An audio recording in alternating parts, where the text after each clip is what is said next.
আসসালামু আলাইকুম, শুভ সকাল। সবাইকে স্বাগত জানাচ্ছি আমার দেশ লিড নিউজে। সঙ্গে আছি তাহমিনা তাসির। আমাদের আজকের লিড নিউজের শিরোনাম, ভারতীয়দের তাণ্ডবের পর ভিসা সার্ভিস বন্ধ। নিউজটি লিখেছেন বশির আহমেদ। চলুন দর্শক জেনে নেওয়া যাক নিউজটির বিস্তারিত। ভারতে অবস্থিত বাংলাদেশের কূটনৈতিক মিশনগুলোতে হিন্দু জঙ্গিদের হামলা, ভাঙচুর, অগ্নিসংযোগ সহ কর্মরত বাংলাদেশি কূটনীতিকদের হত্যার হুমকি অব্যাহত রয়েছে।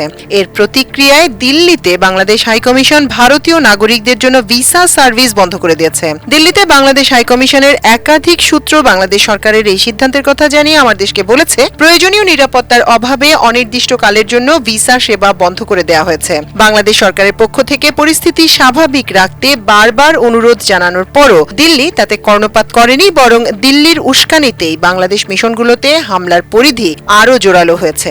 এমন পরিস্থিতিতে ভিসা সার্ভিস বন্ধের মতো কঠোর সিদ্ধান্ত নিতে বাধ্য হয়েছে বাংলাদেশ সরকার। সরকারের সংশ্লিষ্ট সূত্রগুলো বলছে, পরিস্থিতি স্বাভাবিক করতে দিল্লির পক্ষ থেকে অবিলম্বে কার্যকর পদক্ষেপ না নেওয়া হলে হাইকমিশনের কার্যক্রম সীমিত করা সহ আরও কঠোর পদক্ষেপ নেওয়া হতে পারে। দিল্লি ছাড়াও গুয়াহাটিতে অবস্থিত বাংলাদেশ মিশনে ভিসা কার্যক্রম বন্ধ করে দেওয়া হয়েছে। গতকাল পশ্চিমবঙ্গের শিলিগুড়িতে অবস্থিত বাংলাদেশ ভিসা সেন্টারে হামলা চালিয়ে তছনছ করে দিয়েছে হিন্দু জঙ্গিরা। ফলে সেখানকার ভিসা কার্যক্রম অনির্দিষ্টকালের জন্য বন্ধ হয়ে গেছে। পশ্চিমবঙ্গ বিধানসভার বিরোধী দলীয় নেতা শুভেন্দু অধিকারীর নেতৃত্বে শত শত উগ্রবাদী হিন্দু কলকাতায় অবস্থিত বাংলাদেশ মিশনে আক্রমণের চেষ্টা চালায়, তবে পুলিশি বাধার কারণে তারা সফল হয়নি। শুভেন্দুর নেতৃত্বে উগ্রবাদী হিন্দুরা বাংলাদেশ মিশনের 200 মিটারের ভেতরে ঢুকে পড়ে। সেখানে চরম উস্কানিমূলক বাংলাদেশ বিরোধী স্লোগানের পাশাপাশি অন্তর্বর্তী সরকারের প্রধান উপদেষ্টা নোবেলজয়ী ডক্টর মোহাম্মদ ইউনূসের কুশ পুত্তলিকা দাহ করা হয়েছে।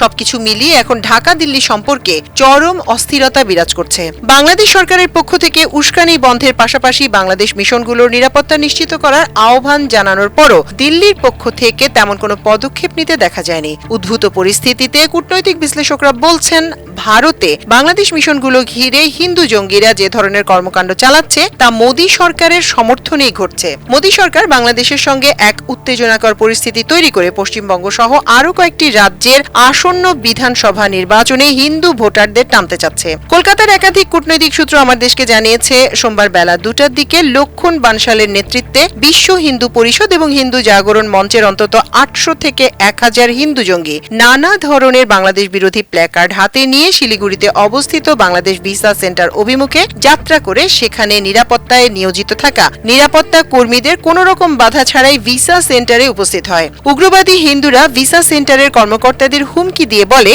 এখানে বাংলাদেশ ভিসা সেন্টারের কোন রকম কার্যক্রম চালানো যাবে না, অবিলম্বে এটা বন্ধ করে দিতে হবে। তারা এক পর্যায়ে উস্কানিমূলক স্লোগান দিতে দিতে ভিসা সেন্টারে ব্যাপক ভাঙচুর চালায়। ভিসা সেন্টারের বাইরে অগ্নিসংযোগের ঘটনাও এই সময় ঘটে। গতকাল বিকেলে কলকাতায় বাংলাদেশ ডেপুটি হাইকমিশনের সামনে বিক্ষোভ করেছে ভারতের কয়েকটি উগ্রবাদী হিন্দু সংগঠন।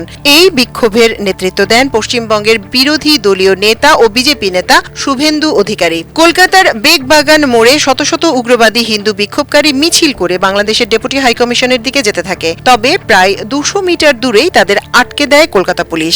এ সময় সেখানেই বসে পড়েন শুভেন্দু অধিকারী সহ হিন্দু সংগঠনের নেতা সমর্থকরা। সেখানে বাংলাদেশের অন্তর্বর্তী সরকারের প্রধান উপদেষ্টা ডক্টর মোহাম্মদ ইউনূসের কুশ পুত্তলিকা পোড়ানো হয়। শুভেন্দু অধিকারী মিথ্যা অভিযোগ করে বলেন, বাংলাদেশে হিন্দুদের উপর অত্যাচার হচ্ছে। এর প্রতিবাদে বাংলাদেশ ডেপুটি হাইকমিশন ঘেরাও কর্মসূচি নেওয়া হয়েছে। তিনি বলেন, আগামী দিনে বাংলাদেশের আন্তর্জাতিক সীমান্তে প্রতীকী বিক্ষোভ কর্মসূচি পালন করা হবে।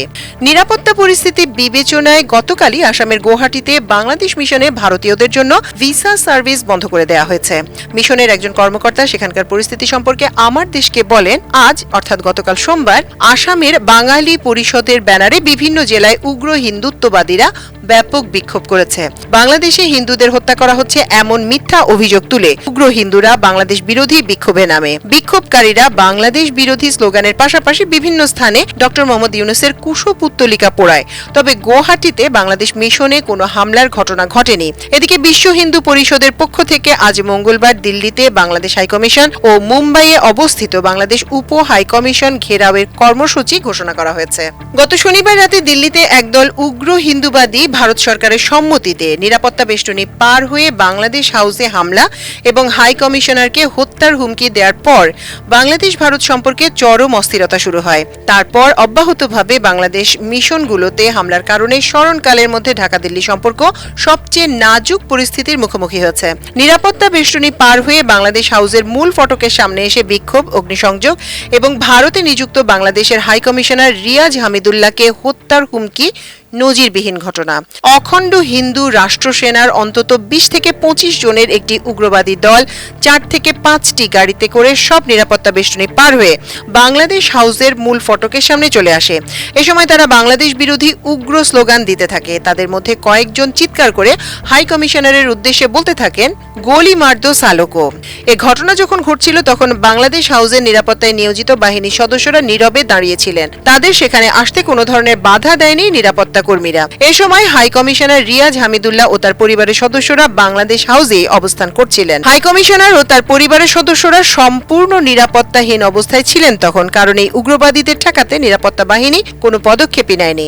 রাতের আধারে চাণক্যপুরী অর্থাৎ কূটনৈতিক পাড়ায় কিভাবে উগ্র হিন্দুরা বিক্ষোভ করতে পারল তা একটি বড় প্রশ্ন, কারণ কর্তৃপক্ষের সম্মতি ছাড়া কোনোভাবেই এই সুরক্ষিত এলাকায় প্রবেশ করা সম্ভব নয়। গত রোববার পররাষ্ট্র উপদেষ্টা তৌহিদ হোসেন পররাষ্ট্র মন্ত্রণালয়ে সাংবাদিকদের এক জরুরি ব্রিফিং এ অন্তর্বর্তী সরকারের পক্ষ থেকে তীব্র প্রতিক্রিয়া জানিয়ে বলেন, বাংলাদেশ হাউসের সামনে উগ্রবাদী হিন্দুদের নিরাপত্তা বেষ্টনী পার হয়ে আসতে দেওয়া হয়েছে, এটা কোনোভাবেই গ্রহণযোগ্য হতে পারে না। এসব উগ্রবাদী শুধু বিক্ষোভ করে চলে যায়নি, তারা আরো অনেক কিছু করেছে। হাই কমিশনার ও তার পরিবার নিরাপত্তাহীন অবস্থায় ছিলেন, আমরা এটা মেনে নিতে পারি না। হামলার ঘটনায় ভারতের পররাষ্ট্র মন্ত্রণালয়ের দেয়া ব্যাখ্যা প্রত্যাখ্যান করে পররাষ্ট্র উপদেষ্টা বলেন, দিল্লির ব্যাখ্যা আমরা সম্পূর্ণভাবে প্রত্যাখ্যান করছি। দিল্লি বিষয়টিকে যত সহজে ব্যাখ্যা দেওয়ার চেষ্টা করছে, বাস্তবে বিষয়টি তত সহজ নয়। ব্রিফিং এ পররাষ্ট্র উপদেষ্টা বলেন, ভারত বলছে 20-25 জনের একটি দল সেখানে গিয়েছিল, হতে পারে সংখ্যাটি আরো বেশি। প্রশ্ন হচ্ছে, একটি সুরক্ষিত কূটনৈতিক এলাকায় হিন্দু চরমপন্থী সংগঠনের সদস্যরা এত দূর কিভাবে প্রবেশ করলো? এর অর্থ দাঁড়ায় কোনো না কোনো ভাবে তাদের সেখানে যেতে দেয়া হয়েছে, যা গ্রহণযোগ্য নয়। তৌহিদ হোসেন আরো বলেন, বিষয়টি শুধু স্লোগান দেওয়ার মধ্যে সীমাবদ্ধ ছিল না। হাই কমিশনের ভিতরে একটি পরিবার বসবাস করে। হাই কমিশনার ও তার পরিবার সেখানে থাকে। তারা হুমকি অনুভব করেছেন এবং আতঙ্কিত হয়েছেন। সেখানে পর্যাপ্ত নিরাপত্তা ব্যবস্থা ছিল না। মাত্র 2 জন নিরাপত্তা কর্মী উপস্থিত ছিলেন, যারা কার্যত নীরব ভূমিকা পালন করেছেন। কূটনৈতিক মিশনের নিরাপত্তা নিশ্চিত করা স্বাগতিক দেশের দায়িত্ব। তিনি বলেন, কূটনৈতিক মিশনের নিরাপত্তা সংক্রান্ত যে আন্তর্জাতিক নিয়ম কানুন রয়েছে, এই ঘটনায় তা যথাযথভাবে পালিত হয়নি। বাংলাদেশ ভারত সম্পর্কের টানাপোড়েনে দিল্লিতে মিশনের কার্যক্রম ছোট করে আনার চিন্তা রয়েছে কিনা এ প্রশ্নের জবাবে পররাষ্ট্র উপদেষ্টা বলেন, যদি তেমন পরিস্থিতি তৈরি হয় তাহলে সে বিষয়ে সিদ্ধান্ত নেওয়া হবে।